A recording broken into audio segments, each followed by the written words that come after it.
नमस्कार, मैं नीरू शिवम। आपका स्वागत है हमारे इस कार्यक्रम बातों बातों में। कुछ दिन पहले मेरी एक सहेली ने मुझसे कहा कि उसका बेटा बात बात में गुस्सा करता है, चिल्लाता है, घर पे सामान फेंक देता है। उसने कहा कि एक बार घर आकर उसके बेटे से मिलकर उसको समझाऊं कि इस तरह से गुस्सा करना सही नहीं है। एक घटना बताती हूँ। एक दिन मैंने जैसे ही क्लास में एंटर किया, मैंने ये पाया कि दो लड़के बुरी तरह से आपस में लड़ रहे थे। मुझे देखकर वो दोनों बच्चे अलग हुए और अपनी अपनी सीट पे जाके बैठ गए। उनमें से एक लड़का जाते जाते ये बोलता गया कि बेटा तू बाहर आए ना, तुझे बाहर देखूंगा। उस समय मेरे पास दो रास्ते थे।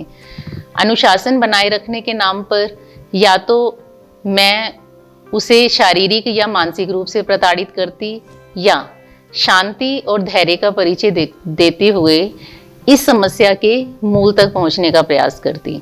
मैंने दूसरा रास्ता चुना। क्रोध स्वभाव के कारण होता है।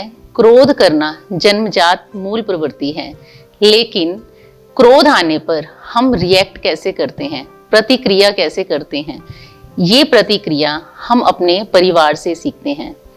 पर परेशानी की बात यह है कि माता पिता समय की कमी के कारण अपने बच्चों को संस्कार नहीं दे पाते। सामाजिक आर्थिक बाध्यताओं के कारण जिस स्तरीय समय की बच्चे को जरूरत होती है, बच्चे को वो समय मिल ही नहीं पाता। तो जो आधा अधूरा संस्कारों का ज्ञान बच्चा नेट से या गली मोहल्ले से सीखता है, उसी के अनुसार वो अपना जीवन यापन करता है।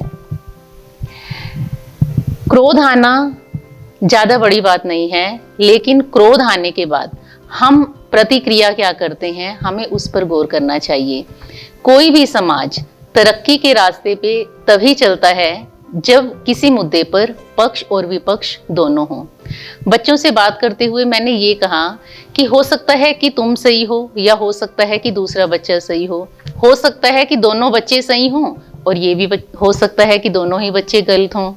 मुद्दा यहाँ पर सही और गलत का तो था ही नहीं। मुद्दा तो ये था कि क्रोध आने के बाद हम रिएक्ट कैसे करते हैं। मेरे पढ़ाए हुए बच्चे इतने कमजोर नहीं होने चाहिए कि जरा सी परेशानी आने पर या कोई भी वैचारिक मतभेद होने पर वो हाथ उठाएं और हिंसा का सहारा लें। अपनी परेशानी को संयम के साथ और सुलझे हुए शब्दों के साथ प्रकट करना ही शिक्षा का मुख्य उद्देश्य होता है। लैंग्वेज टीचर होने के नाते मैं बच्चों से अक्सर कहा करती हूँ कि शिक्षा हमें सिखाती है कि हम अभिव्यक्त कैसे करें, हम अपने भावों को प्रकट कैसे करें।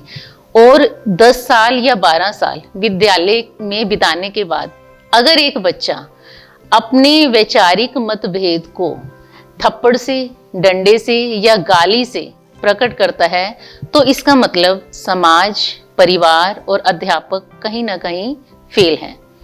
तो बच्चे को हमने अपने विचारों को सही तरीके से प्रकट करना सिखाना है।